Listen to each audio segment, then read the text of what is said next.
काला चश्मा लगा के बैठी थी लवली आनंद और वहीं उनके बगल में उजले कलर का चश्मा पहन के आनंद मोहन सिंह बैठे थे और अपने राजपुताना अंदाज और तेवर के साथ उन्होंने तेजस्वी यादव को लपेटा, लालू यादव को भी लपेटा और इसके साथ साथ मुकेश सहनी के पिता जीतन सहनी पे भी उन्होंने कुछ कहा। क्या कुछ कहा, क्या कुछ बोला, इस पूरी जानकारी से हम आपको रूबरू कराएंगे। लेकिन उससे पहले मेरा नाम है रजत और आप देख रहे हैं जनता junction. Anand Mohan Singh full on action mode में है और लवली आनंद के साथ बैठ के वो एक प्रेस कॉन्फ्रेंस कर रहे थे जिसके जरिए उन्होंने तेजस्वी यादव, लालू यादव को खूब लपेटा।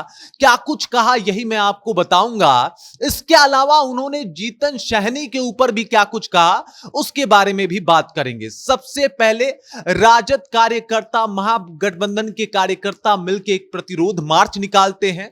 इसका कारण बताते हैं कि बिहार में लॉ एंड ऑर्डर जो है वो दुरुस्त नहीं है और जब मीडिया इसके ऊपर आनंद मोहन सिंह से सवाल करती है तो आनंद मोहन सिंह तुरंत से उसका जवाब देते हैं। जवाब में वही पुराना तेवर दिखता है और कहते हैं कि ये कौन लोग हैं जो ऐसा मार्च निकाल रहे हैं। ये वही लोग हैं जिनकी सरकार को सुप्रीम कोर्ट ने जंगल राज घोषित कर दिया था, जिनकी सरकार में सबसे ज्यादा छिनतई होती थी, जिनकी सरकार में सबसे ज्यादा हत्या होता था, जिनकी सरकार में सबसे ज्यादा लूटपाट होते थे और जिनकी सरकार में सबसे ज्यादा बलात्कार होते थे। इस तरीके का कुछ आरोप लगाया और कहा इसी जंगल राज के युवराज ने और उनके कार्यकर्ताओं ने ये जो मार्च निकाला है इसका कोई मतलब और मकसद नहीं है। आखिरकार ये लोग क्यों निकाल रहे हैं मार्च? जिनके खुद के हाथ गंदे हैं वही इसके लिए साफ सुथरा करने के लिए मार्च निकाल रहे हैं। तो ये बात कम से कम आरजेडी वालों के लिए शोभनीय नहीं है। इस अंदाज में उन्होंने सीधे सीधे तौर पे लालू यादव और तेजस्वी यादव को चुनौती दे दिया। उसके बाद उन्होंने जीतन सहनी के ऊपर भी बोला कि वो तो अच्छा है कि सुशासन की पुलिस ने बिना एफआईआर के जिस तरीके का कारनामा कर दिखाया है वो इससे पहले कभी नहीं हुआ था। बिना एफआईआर के 48 घंटों के अंदर पुलिस जो है हरकत में आके उन बदमाशों को पकड़ लेती है जो इस साजिश में, जो इस हत्या में शामिल हैं। उसके बाद वो कहते हैं कि ये लोग कम से कम जंगल राज के ऊपर ना बोले, ये लोग लॉ एंड ऑर्डर के ऊपर भी ना बोले, जिनका इतिहास ही कुछ ऐसा रहा है जहां पे सबसे ज्यादा लूट, हत्या, फिरौती, छिनतई, अपहरण के मामले दर्ज होते हैं।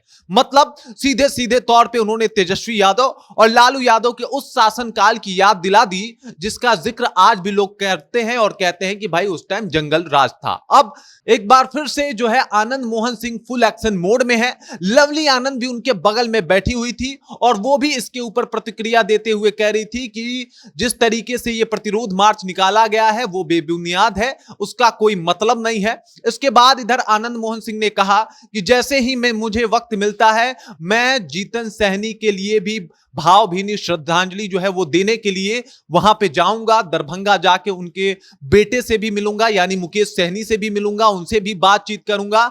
बाकी सुशासन की सरकार बहुत अच्छा काम कर रही है और सबसे बड़ी बात यह है कि एक हत्या होती है और इसके ऊपर मुख्यमंत्री से लेके गृह मंत्री तक देश के फोन करके हालचाल लेते हैं। इससे बड़ी बेहतर व्यवस्था और क्या चाहिए। इस तरीके से एग्रेशन मोड में दिखाई दिए आनंद मोहन सिंह। उसके बाद उन्होंने कहा कि मैं जल्दी से जल्दी जैसे ही फ्री होता हूं जाके मुकेश सहनी से भी मिलूंगा और एक बार फिर से उन्होंने लालू यादव और तेजस्वी यादव को भी चिताया। बहुत सारी बातें और उनके जंगल राज की कहानियां भी गिनवाई और फिर यह पता चला कि आनंद मोहन सिंह का वही पुराना तेवर, वही पुराना राजपूती अंदाज जो है वो सामने आ गया है। बाकी इस खबर को लेके, आनंद मोहन सिंह के एक्शन मोड को लेके और जो तेवर उन्होंने इख्तियार किया है उस तेवर को लेके आप क्या सोचते हैं? कृपया कमेंट कीजिए, अपना विचार हम तक पहुंचा दीजिए। बाकी आप देख रहे हैं जनता जंक्शन और मेरा नाम रजत है।